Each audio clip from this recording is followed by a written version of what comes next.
안녕하세요. 오늘은 미중 관계의 역사에 대해서 말씀을 드리겠습니다. 부제는 문호 개방과 원교 근공이라고 잡아봤고요. 미중 관계 역사 240년, 특히 근현대사를 중심으로 여러분께 말씀을 드리겠습니다. 개괄을 먼저 하면 이 그림에 보여지듯이 정리를 할 수 있겠고요. 중국과 미국의 최초의 만남, 이것은 1784년 뉴욕항에서 중국 황호, 미국의 상선입니다. 출발을 해서 이제 중국에 도달하고요. 결국 뭐 처음부터 어떤 그 경제적인 관계, 경제적인 목적 때문에 미국과 중국이란 이 두 행위자가 만나게 됐고요. 19세기에 들어와서 아편전쟁 이후의 왕샤 조약을 통해서 이제 공식적인 관계를 맺었고요. 그리고 문호개방정책, 중화민국 승인, 장제스정권 승인 이런 식으로 미국은 선제적으로 이 중국의 통치 권력들을 승인하는 다른 이제 서방 국가들과 비교해서 조금 더 선제적으로 이제 승인하는, 그리고 그 승인하는 이제 그 배경에는 미국의 전통적인 대중국 정책인 문호개방 정책이 자리 잡고 있습니다. 미국은 어떠한 중국 권력이든 이 문호개방 정책을 수용하면 인정을 하는 이러한 행태들을 보여왔고요. 이제 그러한 미중 관계가 한국 전쟁으로 인해서 한 20년간의 단절이 있었습니다. 이 빨간 점선으로 표시된 곳인데요. 미중 관계 240년이라고 했을 때 오직 이 20년 정도 기간 동안 미국과 중국의 관계가 단절된 이런 것을 볼 수가 있겠고요. 그러나 이 단절을 끝내고 70년대 초반에 다시 미중 관계가 이제 개선이 되고 1979년 1월 1일 관계 정상화가 이루어지고 있지요. 그때부터 지금까지 뭐 표면적으로는 여러 가지 갈등들이 있습니다.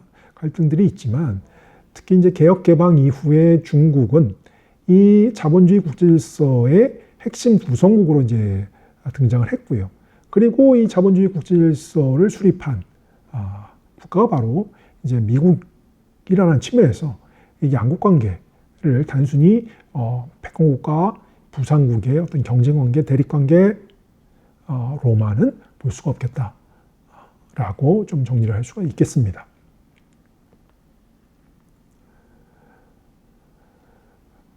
초반부터 말씀을 드리면 미국의 DNA,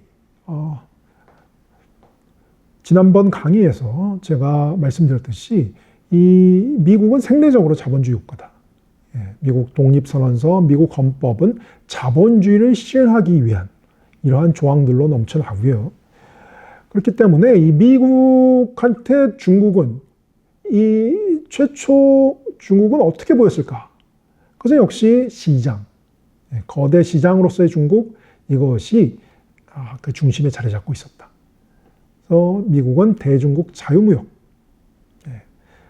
자유무역 지금도 계속 외치고 있지만, 지금은 중국이 오히려 더 자유무역을 강조하고 있지만, 이 미국의 대중국, 초기 행태들은 자유무역이 핵심이다. 미국 독립혁명의 배경이라고 하면 중국산 차가 유행을 했고요. 아메리카에서. 그다음에 밀수가 막 성행을 했습니다. 근데 이제 식민지 영국 당국이 그걸 규제했죠. 그러니까 이것에 대한 반발로 폭동을 일으킨 것이 보스턴 차 사건이었고요. 그것이 이어서 독립혁명으로 일어났는데 결국 미국이라는 국가는 처음부터 자유무역을 지향하는 이런 DNA를 갖고 있는 것이죠.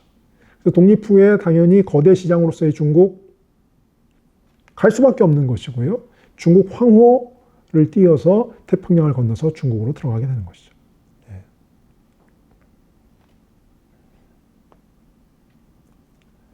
그러나 이 청제국은 확고하게 이 자유무역을 허용하지 않았습니다.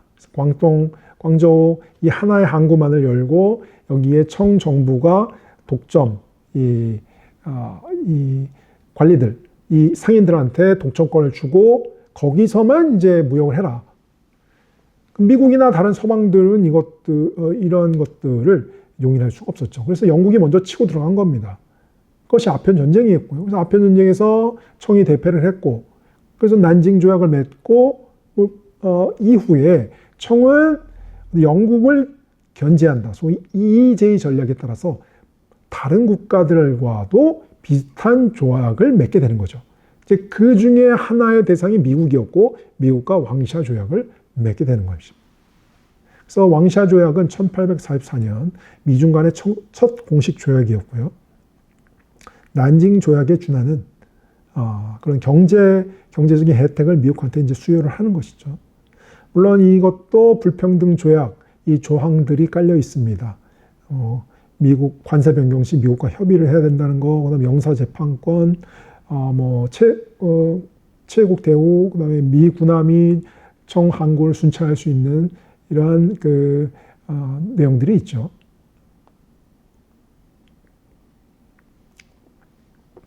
자, 중국의 전략 변화입니다. 초기 이제 청의 전략은 해금 정책을 고수했습니다. 좀 말씀드렸죠. 그래서 광저우항을 통한 관허 무역 공행이라고 하고요. 현상 유지 전략입니다. 19세기 말에 영국왕이 맥카트니 특사를 청에 보내죠. 그래서 걸룽제한테 우리하고 자유무역하자라고 얘기를 하니 걸룽제가 딱 한마디를 합니다. 그럴 필요 없다. 중국에는 모든 게 있다. 중국에는 모든 게 있기 때문에 자유무역 따위는 필요 없다. 돌려보냈어요. 돌려보내고 50년 있다가 영국은 이제 폭력을 통해서 강제 개항을 시켰던 것이고 그것이 아편전쟁입니다. 그래서 아편전쟁 이후에 청의 전략이 변화됩니다. 원교근공으로. 원교근공이라는 것은 EJ 전략에 공간을 플러스한 겁니다. 멀리 있는 국가와 협력을 해서 가까이 있는 적을 치겠다. 이런 것이고요. 그래서 미국을 활용해서 이미 중국 내에서 헤게모니를 장악하려고 하고 있는 영국을 견제하고, 특히 이제 저 북쪽에 러시아, 인접하고 있는 러시아도 견제하고, 이런 것이죠. 흥미로운 지점은 마오쩌둥이 1970년대 미국과 이제 관계 개선을 이제 시도할 때요. 다시금 이 원교근공의 논리를 소환했다라는 점입니다. 마오쩌둥은 그렇게 얘기하죠. 우리 선배 세대들이 원교근공을 통해서 미국과 관계 개선을 했는데 우리 지금 필요하다. 이런 얘기를 합니다. 근데 당시에 이제 70년대 초반이라고 하면 중소 분쟁도 있었고요. 국경 충돌도 있었고 러시아, 소련으로부터의 위협이 상당히 강했던 시기죠. 그래서 미국을 활용해서 러시아를 견제하려고 하는.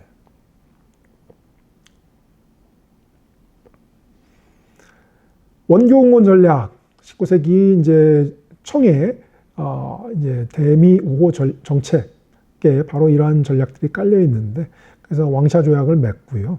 그 다음에 미국에 대한 이미지도 상당히 좋았습니다. 미국에 대한 호감이 상당히 컸습니다. 중국 사람들의. 그래서 조선 책략, 우리들이 잘 알고 있는 구사책에서 많이 배웠던 조선 책략에 이런 구절이 나와요. 미국은 남의 토지, 인민 탐내지 않고 남의 정사에도 간섭하지 않는다. 중국과 조약을 맺은 지 10여 년이 됐는데 조그만 분쟁도 없었다. 미국을 매우 좋게 그리고 있습니다. 그래서 중국이 이제 미국을 표현할 때 아름다운 국가라고 한자로 표현하잖아요. 일본은 쌀의 국가, 쌀의 나라라고 표현합니다. 이건 여러 가지 설이 있는데 이제 장제스가 그런 말을 한 적이 있어요. 일본이 왜 우리는 미국을 아름다운 국가라고 얘기하는데 일본은 왜 쌀의 나라라고 부르느냐.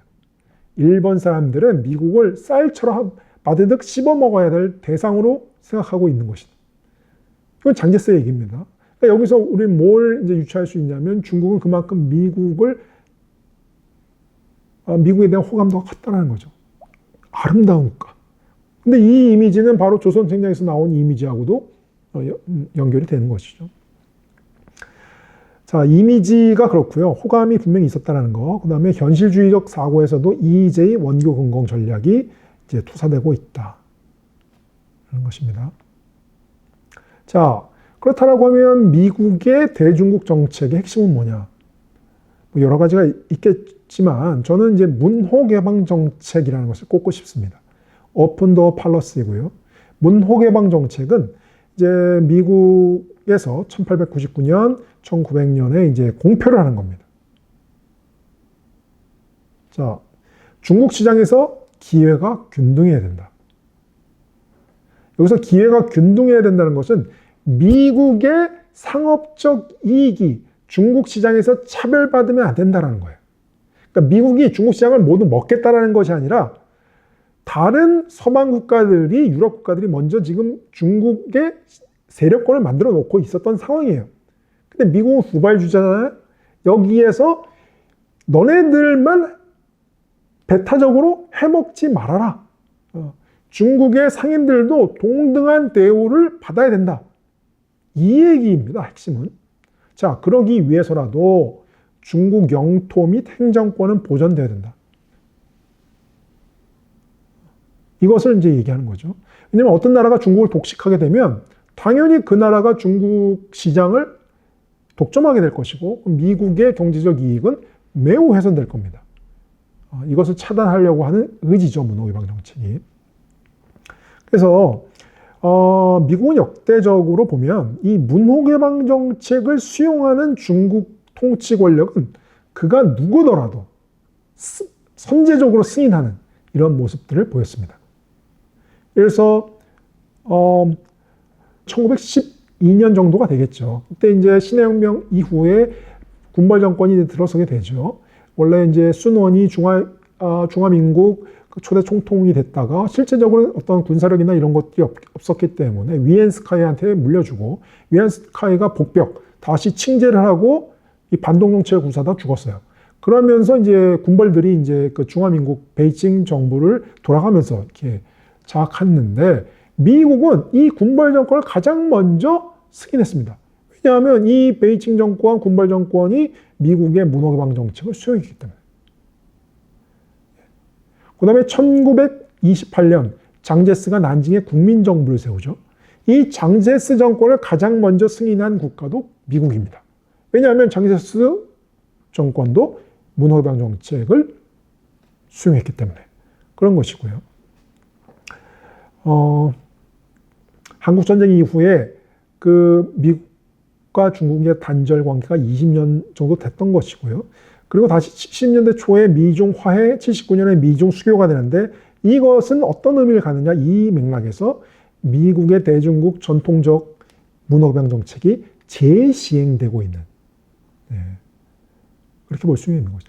지금 2024년 지금도 여전히 이 논리는 저는 변하지 않았다고 생각합니다. 문호개방 정책이라는 용어는 쓰지 않지만 미국은 계속해서 중국 시장에서 미국의 경제적 이익이 훼손되면 안 된다는 것을 계속 강조하고 있죠. 대표적으로 뭐 지적재산권 침해하지 말아라. 그다음에 중국한테 너네 자국 기업의 보조금 같은 거 하지 말아라.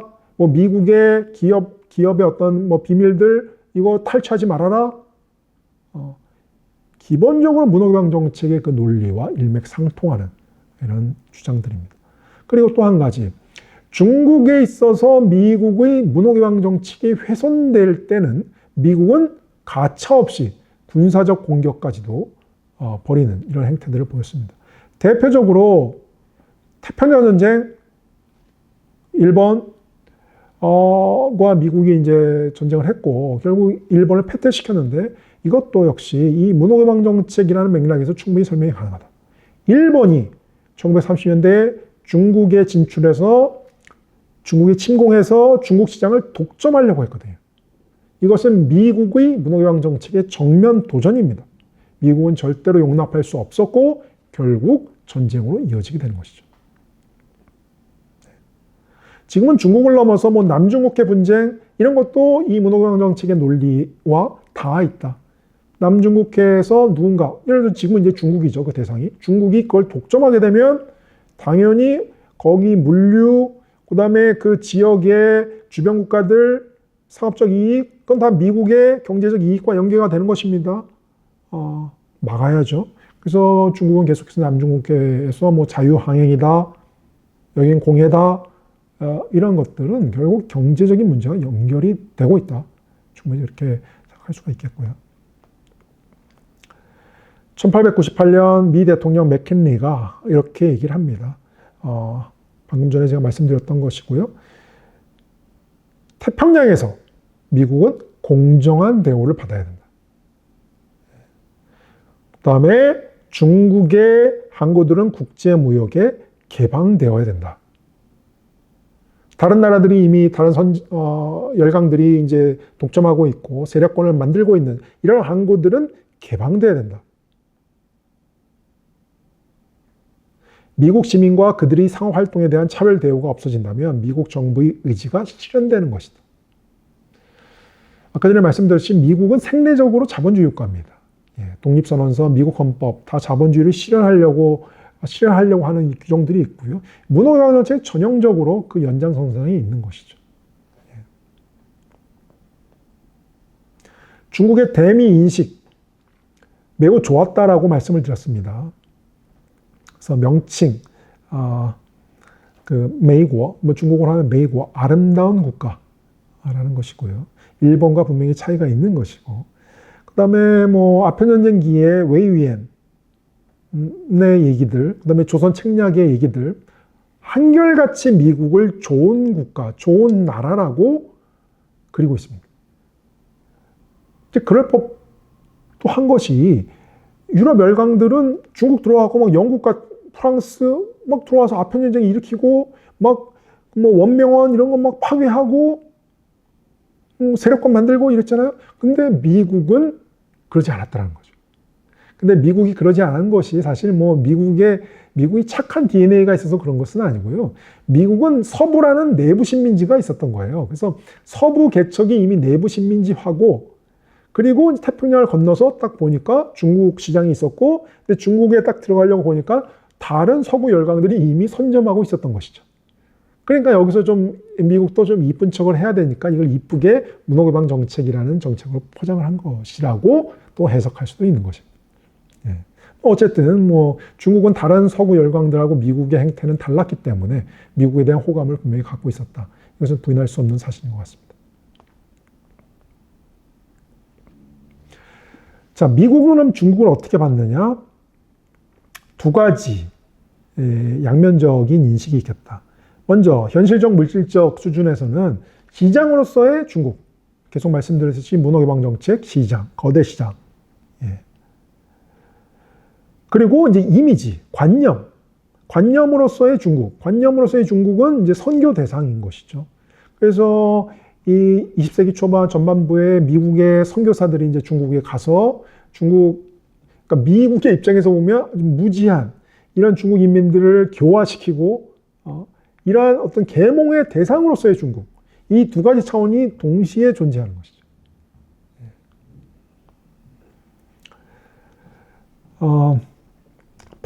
펄벅이 대표적인 그 선교사고 이제 그 선교사의 딸인가요? 그래서 중국에서 자라났고 결국은 이제 대지라는 소설을 썼지 않습니까? 이 대지도 읽어보면 상당히 중국에 대한 어떤 중국 인민에 대한 애정도 묻어나고 또 중국 인민들 계몽 이런 것도 연결이 되어 있고 관념적 차원에서 미국이 중국을 이렇게 봤다는 것을 조금 얘기해 주죠. 시사하죠. 자, 신의 혁명기 중국과 미국. 신의 혁명이 일어났을 때 그 유럽 열강들은 상당히 좀 부정적으로 봤습니다. 왜냐하면 이미 이제 기득권을 장악하고 있는 상황에서 중국 내 정치 상황이 급변하면 자신들의 기득권이 이제 훼손될지도 모른다. 이러한 또 우려가 있었기 때문에 조금 부정적으로 봤는데요. 그러나 이제 미국은 이 틈새장을 노린 것이죠. 조금 더 미국은 선제적으로 이 군벌 정권과의 관계를 개선하려고 하는. 근데 그 맥락은 아까 전에도 말씀드렸듯이 문호개방 정책이 깔려 있다. 위안스카이가 중국을 위한 기도회를 요청했습니다. 이것은 군벌 정권도 미국에 좀 접근하려고 했었던 것이고요. 그러니까 윌슨 정권은 이걸 적극적으로 환영을 했고, 그래서 미국이 열강 중 군벌 정권을 최초로 승인했다. 1913년이네요. 미국의 대중 우호 정책, 그만큼 미국은 다른 서구 열강들과는 달리 입장이 좀 자유로웠던 거죠. 다른 서구 열강들은 기득권을 갖고 있는 상태에서 손발이 좀 묶여 있다면 미국은 좀 한 발 떨어진 입장에서 이쁜 소리만 하는 것이죠. 이런 식으로 이미지도 포장하고 어떤 정권이든지 문호개방 정책을 수용하면 적극적 관계를 모색하고요. 1921년에 1차 세계대전이 끝나고 워싱턴 회담이 열립니다. 워싱턴 회담은 이제 미국이 국제정치의 어떤 패권 국가로 부상하는 이런 것을 좀 상징하는 회의라고도 볼 수가 있는데요. 근데 이 워싱턴 회담에서 미국은 군벌 정권의 대표를 이제 초청을 하지요. 이때 국민당 정권, 순원도 이 국민당의 대표를 보냈어요, 같이. 근데 회의장에 들어가지도 못했습니다. 문전 박대당했고요. 미국은 국민당 세력은 일개 이제 소규모 군벌로 봤던 것이고, 미국이 인정했던 중국의 정권은 군벌 정권이었다는 것이죠. 특히 이제 미국은 그 이후에 워싱턴 회담에서 21개조를 폐지하고, 원래는 일본을 많이 이제 지원을 했었는데, 또 이제 이때부터는 이제 일본을 좀 견제하는 이런 또 행태를 보였습니다. 자, 장제스의 행태, 장제스 정권의 행태입니다. 그 순원 시기 대외 관계, 순원은 이제 장제스 이전에 이제 국민당을 세웠고 국민당의 실력자였잖아요. 근데 순원 시기의 대외 관계는 어땠냐면, 국민당의 세력이 그렇게 강하지 못했습니다. 그래서 열강들이 외면을 했고요. 그러니까 이 순원은 서구 열강이 아닌 소련과의 연대를 도모했던 거죠. 소련도 이 중국에 접근을 하기 시작했고요. 그것이 이제 맞아떨어지면서 1차 국공합작으로 이제 들어가게 되는 것입니다. 1차 국공합. 그래서 1차 국공합작은 국민당과 공산당의 합작이라기보다는 소련과 공산당의 합작, 이렇게 볼 수가 있는 것입니다. 왜냐하면 이 1921년에 수립된 중국 공산당은 소련에 의해서, 소련이 지원하에 만들어진 이 정당이고요. 그 당시 공산당의 지도부들은 다 친소판들이었기 때문에 결국 그것은 소련의 입장이었고, 소련과 국민당의 합작이 1차 국가합작의 핵심이다, 이렇게 보여줍니다. 그래서 1차 국가합작을 통해서 이제 군사력을 확충하고, 그래서 일단은 중국을 통일해야 되기 때문에 북벌 전쟁을 시행하죠. 북벌 전쟁. 근데 북벌 전쟁 개시 이전에 순원은 죽고 장제스가 북벌 사령관이 됐고, 결국 그 과정에서 장제스가 실질적인 국민당의 최고 실력자로 부상하게 되는 것입니다. 그래서 북벌에 성공하고요. 그리고 여기서 장제스가 배를 갈아타게 되는 겁니다. 소련의 지원을 받아서 북벌을 수행했어요. 그리고 일정 정도 성공을 했고 중국을 통일했습니다. 그런 다음에 바로 입장을 바꿔서 반공 쿠데타를 일으키고, 장제스는 서구 열강, 미국, 유럽과 관계를 도모하게 됩니다. 소련과의 관계를 단절시키고 미국과 서방과의 관계를 이제 강화하게 되는 거죠. 1927년 4월달 이게 상해 쿠데타입니다.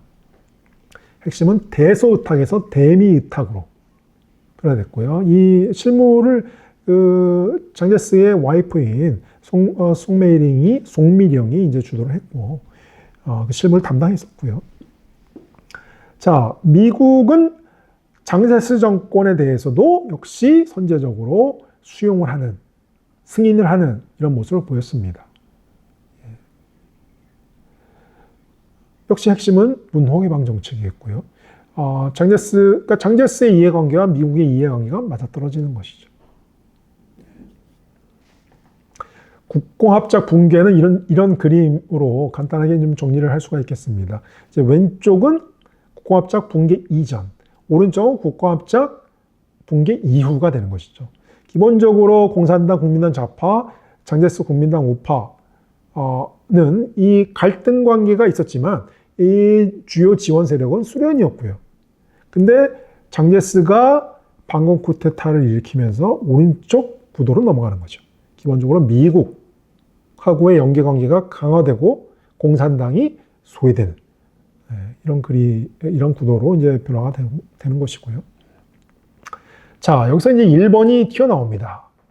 1번은 원래 가스라테프트 미략 잘 아시는 이런 것을 통해서 미국의 어떻게 보면 대리인, 동아시아 미국의 이익을 실현하는 그 대리인, 하위 동맹 정도의 역할로 미국하고 약속을 다 해놨던 겁니다. 핵심은 미국의 입장은 간단합니다.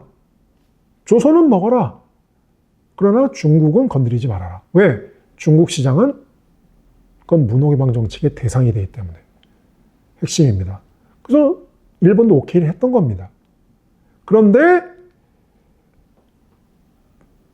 1930년대 일본이 그 약속을 깨고 중국으로 들어가고 중국을 독식하려고 했던 이런 상황들이 벌어지게 되는 것이죠.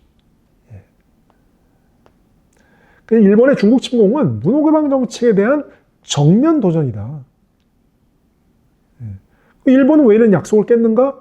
역시 이제 1929년 뉴욕발 세계 경제 공황이 있었고 여파를 미쳐서 연쇄반응을 일으켜서 일본의 경제 상황도 안 좋아지고 경제 상황이 안 좋아지니까 우경화가 되고 보수화가 되고 이 분위기에 편승해서 일본 군부의 세력이 강화되는 거죠.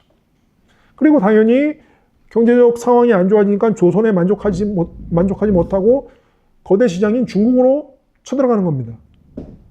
경제적 이유가 상당히 큽니다. 페어뱅크라는 미국의 대표적인 사학자가 그렇게 얘기했습니다. 일본의 만주 침공은 언더독이 탑독이 되려고 하는 이런 행태였고 이것은 역시 말씀드렸듯이 미국의 문호개방 정책에 정면 도전하는 미국 가만히 있지 않죠. 그래서 여기서 이제 이것이 태평양 전쟁으로 이어지는 이렇게 볼 수가 있는 것입니다.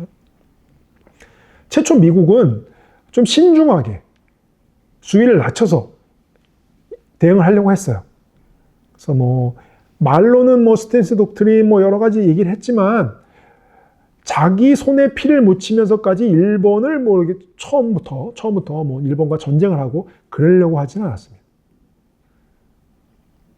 미국이 최초 했던 것은 뭐냐면 중국을 활용해서 일본을 견제하려고 하는. 그러니까 이건 미국판 이의제기 전략이죠. 근데 이 중국을 활용해서 일본을 견제하려고 하는 것은 미국뿐만 아니라 소련도 마찬가지였습니다.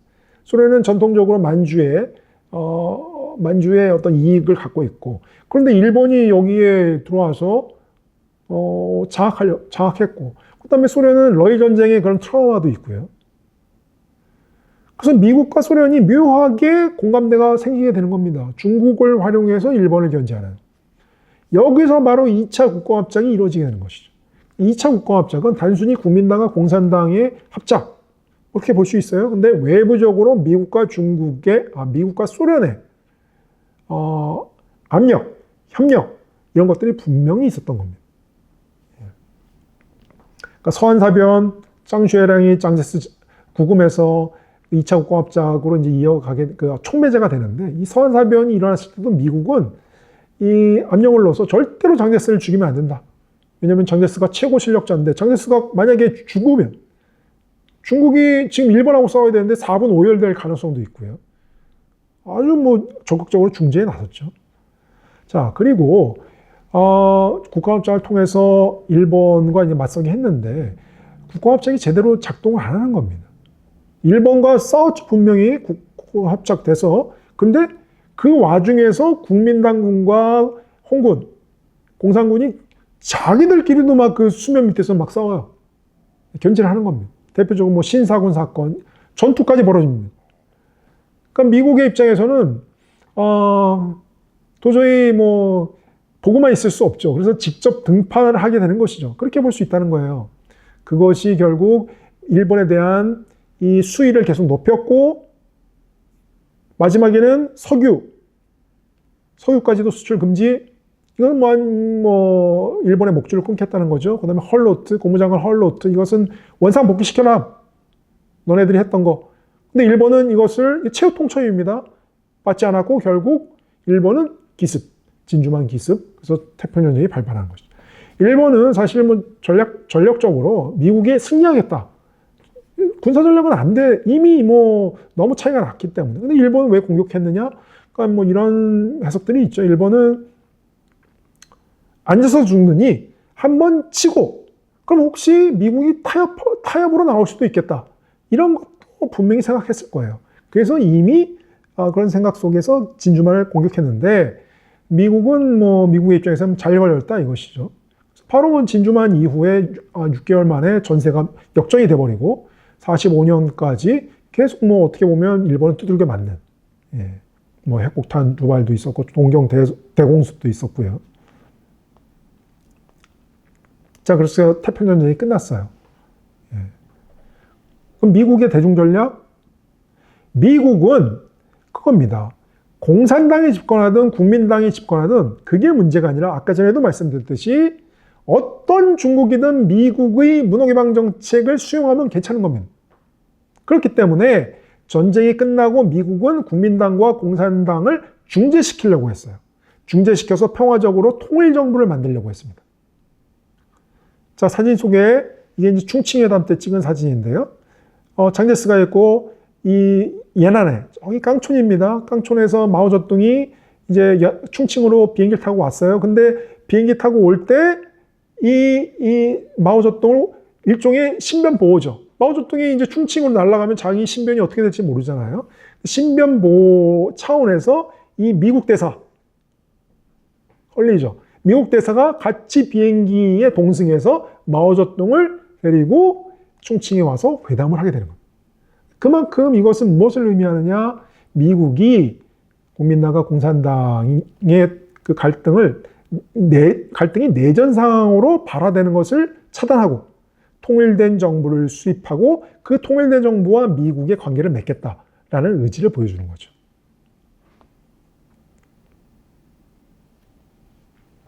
그러나 미국의 의도대로 되지 않았죠. 국민당과 공산당은 결국 내전으로 들어가게 되고요. 처음에는 뭐 골리앗인 장제스가 이길 거라고 생각을 했는데 48년부터 갑자기 전세가 변했고 결국 공산당이 승기를 잡았고 49년에 들어오면서 그래서 양자강 이남으로 장제스 군이 후퇴를 하고 1949년 10월 1일 날 마오쩌둥이 천안문 단상에 올라가서 중화인민공화국 수립을 선포하게 되는 겁니다. 자, 이렇게 되니까 미국의 움직임은 어떻게 되느냐? 미국은 역시 마찬가지입니다. 이제는 마오쩌둥이 어쨌든 중국의 권력을 장악했습니다. 그것이 뭐 사회주의 정권이든 어떤 정권이든 미국의 입장은 마오쩌둥 정권과 좋은 관계를 유지해서 미국의 경제적 이익을 실현하는. 그래서 1950년 1월 달에 미국 그 국무장관이 애치슨이 선언을 합니다. 애치슨 선언이죠. 뭐냐? 동아시아에서 미국의 방어선에서 방어선은 일루산 열도, 일본, 그다음에 필리핀. 근데 여기서 이게 이제 애치슨 라인인데요. 애치슨 라인에서 타이완이 제외화된 거예요. 한반도도 제외됐는데 타이완이 제외된 겁니다. 물론 타이완을 제외하겠다 명시적으로 얘기한 건 아니고 간접적으로 보니까 타이완이 제외됐네. 근데 이건 뭘 의미하느냐? 당시 마오쩌둥은 공개적으로 우리는 타이완 해방을 곧 할 것이다. 이렇게 주장하고 있던 상황이었어요. 근데 미국이 방어선에서 타이완이 제거됐네요. 이거는 일종의 시그널이죠. 마오쩌둥 정권에 대한 시그널.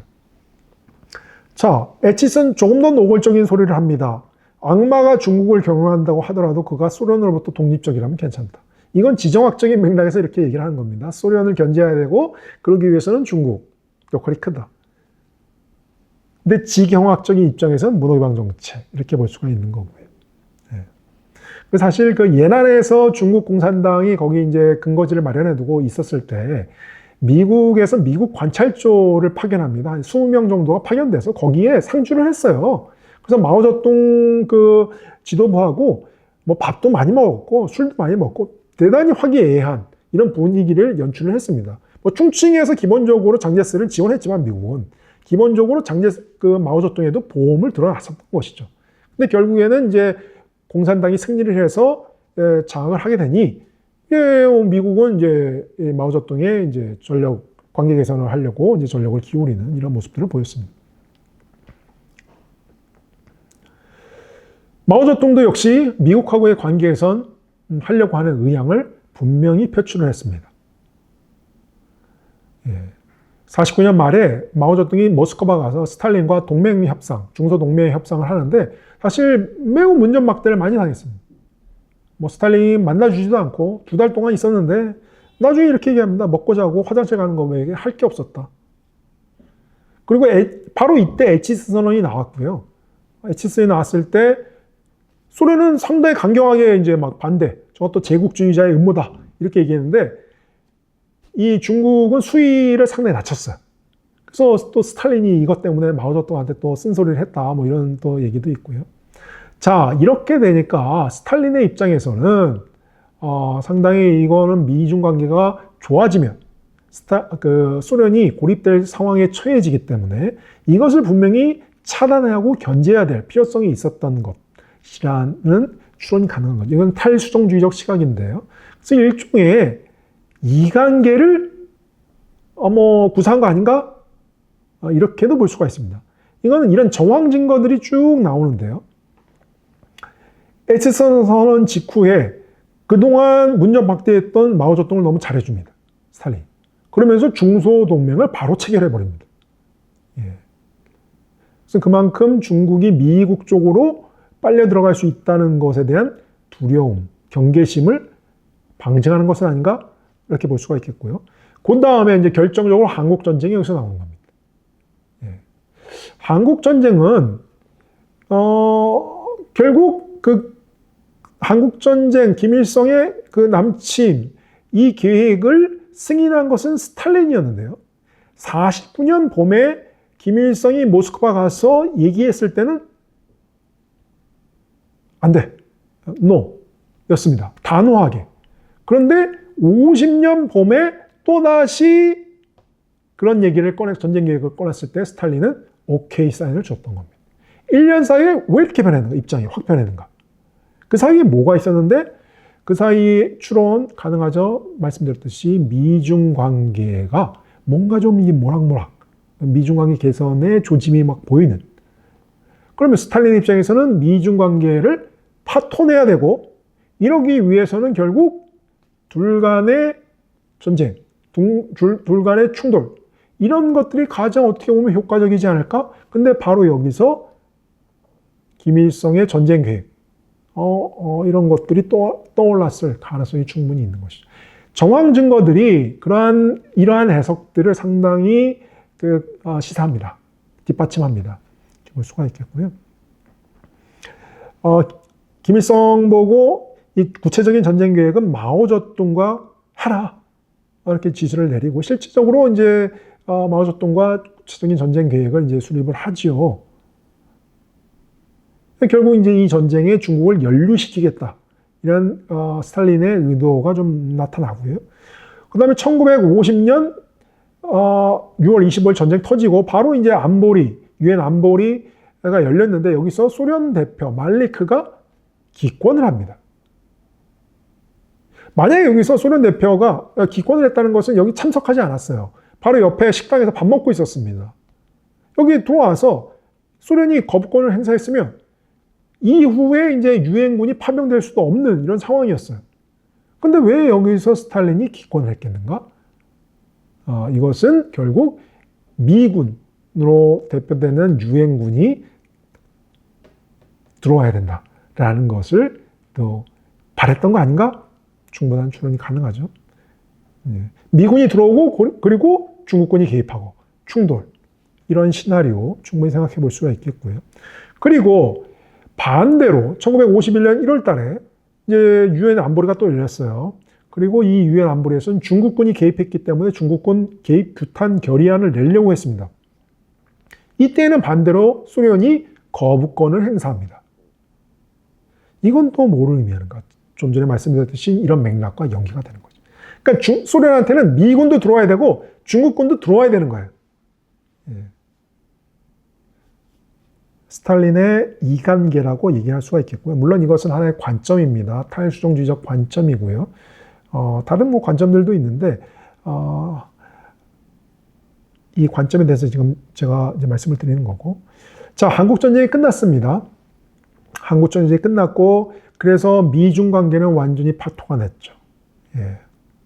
돌아올 수 없는 강을 건넜고요. 그래서 중국은 이제 전쟁, 내전, 한국전쟁 수십 년 동안에 이것을 이제 끝마쳤고, 제일 중요한 것은 경제 발전이기 때문에 경제 발전을 위해서는 자본이 있어야 되고, 미국하고의 관계는 끝났고, 그러니까 기댈 거는 소련밖에 없었죠. 50년대 초반까지, 초중반까지 중국은 소위 대소일변도라는 정책을 내세우면서 소련에 의탁하는. 그래서 이제 미중 삼각관계를 보면 왼쪽이 이제 그런 관계였습니다. 그런데 문제는 1950년대 후반부터 중소관계가 안 좋아지기 시작했다는 거예요. 중소관계가 왜 안 좋아졌냐면 스탈린이 죽고 후르시초프가 등장하면서 미국하고 평화공전, 그러니까 미소관계가 좋아져요. 그러니까 중국은 완전히 외톨이가 되어버리는 겁니다. 그게 이제 오른쪽 그림처럼 되는 겁니다. 그래서 50년대 전반기에는 중소 밀착이 있었고요. 그러니까 소련한테 뭐 지원도 많이 받고 그래서 1차 5개년 계획, 경제발전 수립했고 잘 나갔습니다. 그렇지만 스탈린이 죽고 54년에 죽고 56년에 이제 후르시초프가 등장하면서 스탈린 비판하면서 서방, 미국과 전쟁, 가피론, 평화공전 가능하다 그러면서 미국하고의 관계 개선을 나가죠. 미니 대땅때라고도 얘기할 수가 있겠는데요. 이렇게 되니까 중국은 그 배신감이 엄청나게 있었던 겁니다. 우리가 미국하고 전쟁도 하고 스탈린의 요구에 따라 참전도 하고 미국하고 관계 끝났는데 그래서 도와준다고 했는데 너네들이 이런 식으로 배신을 해? 이렇게 되는 거죠. 50년대 말부터 많은 이제 논쟁, 이념 논쟁이 막 벌어지고, 그다음에 뭐 소련 과학자들, 소련은 원래 중국의 핵 무기를 전수해 주겠다고 했는데 59년에 수천 명 되는 소련 핵 과학자들 전면 철수시켜버리고, 급기야는 1969년에 중소 국경 충돌까지 벌어지게 되는 것입니다. 이 1969년 중소 국경 충돌은 그 우수리강, 흑룡강성에 이제 소련과 접경 지역이 있는데 그 가운데에 있는 우수리강이 그 접경 지역을 흐르는 우수리강이 있는데 우수리강의 하나의 섬이 있어요. 진보더라는 섬이 있어요. 이 섬에서 중국이 이제 1969년 3월 달이죠. 기습 공격을 통해서 국지전이 벌어지게 되는 겁니다. 그럼 왜 중국군은 기습 공격을 했겠는가? 이런 것인데, 역시 이제 뭐 세력 균형 차원에서 보면 대소련 위협, 소련의 위협이 너무 심화됐기 때문에 그래서 이것을 견제하려고 하는 그 위협, 소련이 1968년에 체코 사태가 터졌을 때 소련 군대가 탱크를 몰고 들어가서 다 진압을 했죠. 그리고 이 진압의 어떤 이론적 근거가 된 것이 브레즈네프, 당시 소련 총석이었던 브레즈네프의 제한주권론입니다. 제한주권론, 이게 뭐냐면 전체 사회주의 진영의 이익을 위해서 이 전체 사회주의 진영의 이익을 훼손하는 하나의 사회주의 국가가 있다면 그 국가의 주권은 제한될 수 있다. 바로 이 논리에 따라서 체코 침공이 가능했던 거거든요. 그러니까 중국의 입장에서는 안 그래도 중소 지금 관계가 안 좋고 중소 분쟁이 일어나고 있는데 막 소련이 제한주권론 내세우고 체코에 직접 군사를 보내서 정권을 전복시키고, 그러니까 마오쩌둥의 입장에서는 엄청난 위협감이 있었던 거죠. 이것을 견제하기 위한 차원에서 이제 먼저 본때를 보여준 것이다. 이런 해석도 가능한 것이죠. 근데 사실 뭐 이것도 어떻게 보면 국가 중심적인 관점이고요. 이걸 조금 국내 정치적인 수준으로도 설명할 수 있어요. 당시에 이제 중국은 무역을 막 끝내고 이제 사회 안정을 달성하려고 하고 뭐 이랬던 차원입니다. 이러기 위해서는 당연히 또 여기서 응집 모델, 대외적인 분쟁을 활용해서 체제 결속을 추구하려고 하는 이런 차원에서 이제 그 진보도 사건을 일으킨 측면도 분명히 있는 것 같고요. 그 다음에 당시에 이제 중국 군대를 통괄했던 린비ao, 인표의 정치적 야심일 수도 있다. 왜냐하면 인표가 이 1969년 4월 달에 9차 당대회가 열릴 예정이었고, 여기서 자신이 마오쩌둥의 후계자로 이제 등장할 이런 상황이었거든요. 근데 그런 상황에서 인표가 인민해방군을 총괄하고 있었고요. 그러니까 이 소련과의 분쟁은 그런 식으로 자신의 대내적인 정치적 입직을 강화하려고 하는 인표의 어떠한 그런 행태였다라는 분석도 가능한 것입니다. 어떤 해석이 맞는지는 정확한 정답은 없어요. 이것은 이 관련된 자료들은 다 기밀 자료로 다 묶여 있기 때문에 이런 추론들이 가능하다는 거죠. 자, 중소 분쟁이 심화되면서 마오쩌둥은 다시 원교 근공의 논리를 꺼내듭니다. 미국 마찬가지 문호개방 정책의 논리를 꺼내듭니다. 중국 마오쩌둥은 지금 상황이 이런데 우리 중국이 어떤 외교 정책을 피워야 되느냐, 장군들한테 이제 한번 연구를 해봐라 지시를 내리고 장군들은 보고서를 올리죠. 여기 이런 상황에서 마오쩌둥은 원교 근공의 논리를 소환합니다. 미국의 위협보다, 미국 제국주의, 미제국주의자들의 위협보다 소련 수정주의자들의 위협이 더 크고, 따라서 소련을 견제하기 위해서 미국과 손잡아야 된다. 이것은 사실 혁명 시기 때 마오쩌둥의 대표적 논리였던 모순론을 국제적으로 확장한 것입니다. 마오쩌둥이 1930년대 모순론을 이제 발표를 했거든요. 거기서 보면 주요 모순이 있고 부차 모순이 있습니다. 매우 중요한, 매우 위협적인 게 있다면 덜 위협적인 게 있어요. 그러면 가장 위협적인 것에 맞서 싸우기 위해서는 덜 위협적인 것과 언제든지 손잡을 수 있다. 이것이 마오쩌둥의 혁명 전략이에요. 모순론에서 나오는. 그것을 국제적으로 활용한 거죠. 소련 수정주의자들의 위협이 훨씬 더 위협적이기 때문에 미제국주의자와 손잡을 수 있다. 자, 미국의 전략은 역시 일관되게 문호개방 정책으로의 회귀였습니다. 당시 이제 공화당 출신의 닉슨이 1969년에 이제 집권을 하게 되죠. 근데 닉슨은 대통령 들어오기 전부터 중국하고의 관계를 우리가 잘 가져가야 된다라는 메시지를 계속 던졌습니다. 1967년 포린 어페어지에 닉슨이 이런 글을 하나 올리는데 여기에 이런 구절이 있어요. 10여 명이나 되는 사람들이 분노에 찬 고립 속에서 살 만큼 이 작은 지구에 공간은 없다. 중국의 문을 열어야 된다는 거죠. 그리고 집권을 했습니다. 그리고 1969년 7월달 닉슨 독트린을 얘기해요. 닉슨 독트린은 베트남에서 철수하고 동아시아에서 미국의 힘의 투사를 걷어들이겠다는 거예요. 그래서 핵공격, 영내 동맹국들이 핵공격이나 이런 걸 받으면 미국이 나서서 케어해 주는데 그렇지 않은 경우에는 너네들이 알아서 방위를 해라 이런 겁니다. 닉슨 독트린은 사실 미국의 패권 전략이라고 할 수 있어요. 베트남 전쟁으로 너무나 미국의 힘이 많이 빠졌고 재정 위기도 왔고 그렇기 때문에 힘을 축소하면서 패권을 안정적으로 관리하려고 하는 이런 전략이 이제 닉슨 독트린에 나타났던 거죠.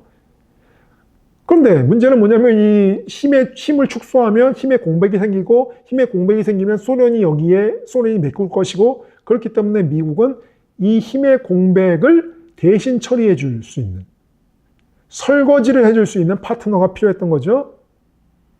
여기서 이제 중국은 전통적으로 문호개방 정책의 대상으로서의 중국도 있는데 또 이런 지정학적 의미로서의 중국도 매우 미국의 이익에 부합했던 거죠. 72년 베이징에서 마오쩌둥과 닉슨이 이렇게 만나고요.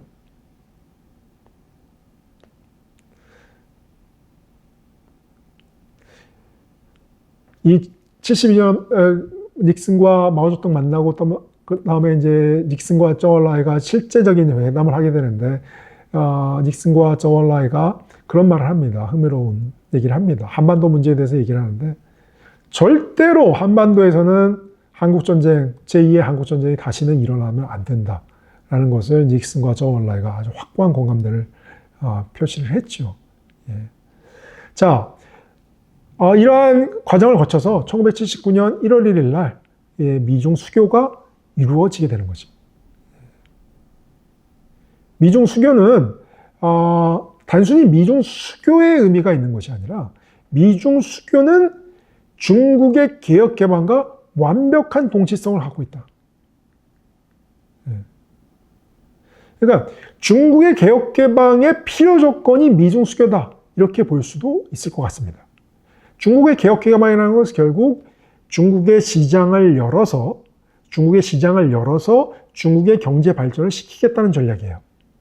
이 전략은 마오쩌둥이 1958년 60년대에 추구했던 자력갱생 경제발전 전략, 즉 대약진 운동과 동일하게 중국의 경제를 발전시키겠다는 전략인데 방법론이 달라요. 대약진 운동은 중국의 풍부한 노동력은 있지만 자력갱생, 그러니까 해외 자본이 없는 거예요. 그러니까 마오쩌둥도 관념론자니까 우리가 노동력이 풍부하고 하면 된다라는 의지만 있으면 10년이면 미국을 따라잡고 영국을 따라잡고 이렇게 막 주장해서 이게 대약진 운동이에요. 개혁개방은 그게 아니죠. 개혁개방은 동일하게 경제발전을 시키겠다라는 목표는 동일해요. 풍부한 노동력 동일해요. 뭐가 다르냐면 해외 자본이 있는 거죠. 여기서 해외 자본은 당연히 미국 자본입니다. 미국이 가장 잘 사는 나라고 이 자본주의 국제질서의 핵심, 소위 브레튼 우드 체제를 수립한 국가고요. 그 다음에 무엇보다 중요한 것은 미국의 통화인 달러가 기축통화고 소위 달러 패권 체제이기 때문에. 자, 그렇게 본다면 이 덩샤오핑의 개혁개방은 결국 달러 패권 체제에 편승한, 달러 패권 체제에 진입한 이것을 의미하는 것이다. 그래서 저는 이렇게 표현을 합니다. 덩샤오핑 할아버지라도 미중 수교가 없었으면 개혁개방 할 수 없었다. 개혁개방이 있었기 때문에 미중 수교가 있었기 때문에 개혁개방을 할 수 있었다. 수학적 개념으로 필요 조건이 되는 것이죠. 사실 마오쩌둥도 한국전쟁이 일어나지 않았으면 저는 마오쩌둥도 당시 미국과 수교를 했을 것이고 중국의 개혁개방은 30년 먼저 이루어졌을 것이다. 중국의 개혁개방은 1950년에 이루어졌을 것이다. 그런 가정도 가능하겠죠. 실제로 마오쩌둥도 엄청나게 미국의 그런 경제발전 모델 찬양을 했어요. 그리고 미국의 독립정신은 중국혁명이 추구하는 바다. 이런 식으로까지 얘기를 했고 나와 저우알라이가 미국에 가서 루즈벨트를 만나겠다. 이렇게까지도 얘기했던 사람이 마오쩌둥입니다. 말씀드렸듯이 예난에 또 미국 관찰조 20명을 파견해서 공산당 지도부와 술도 많이 먹었고 밥도 많이 먹었고 매우 화기애애한 마오쩌둥은 기본적으로 스탈린이 있었지만 스탈린하고는 약간 연원관계. 예. 근데 미국에 대해서는 마오쩌둥도 상당히 긍정 호감을 갖고 있었던 겁니다. 근데 한국전쟁으로 모든 게 물 건너갔고 중국의 개혁개방은 30년 지연된 거죠. 마오쩌둥 개혁개방이 덩샤오핑의 혼자만의 작품은 아니고요. 이 개혁개방의 발판을 깔아준 건 마오쩌둥입니다. 마오쩌둥 살아있을 때 70년대 초에 미중 화해가 됐잖아요. 마오쩌둥이 나중에 가면 정말 막 문혁, 그다음에 아주 이념적으로 그런 상황들을 좀 발전시켰지만 최소한 정신을 갖고 있었다. 중국 개혁개방의 발판을 깔아줬다. 이렇게 볼 수가 있겠죠. 자, 그러면 덩샤오핑은 왜 그런 개혁개방 전략을 추구했는가? 물론 당연합니다. 표면적으로는 중국의 국가 발전, 경제 발전, 인민들의 생활 수준 향상 이런 것을 얘기하지만 이거는 좀 수면 밑에 통치 전략이라는 관점에서 보면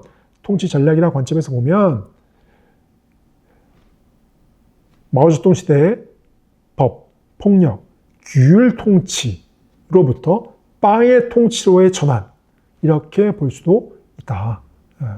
아까 전에 말씀드렸듯이 경제 통치가 훨씬 더 세련되고 저비용 고효율, 통치 효율성을 극대화시킬 수 있는 전술이다. 이렇게 볼 수가 있겠습니다. 오늘 이 미중 관계의 역사 여기까지 말씀을 드리겠습니다. 오늘 좋은 시간이 되셨으면 하고요. 오늘 감사드립니다.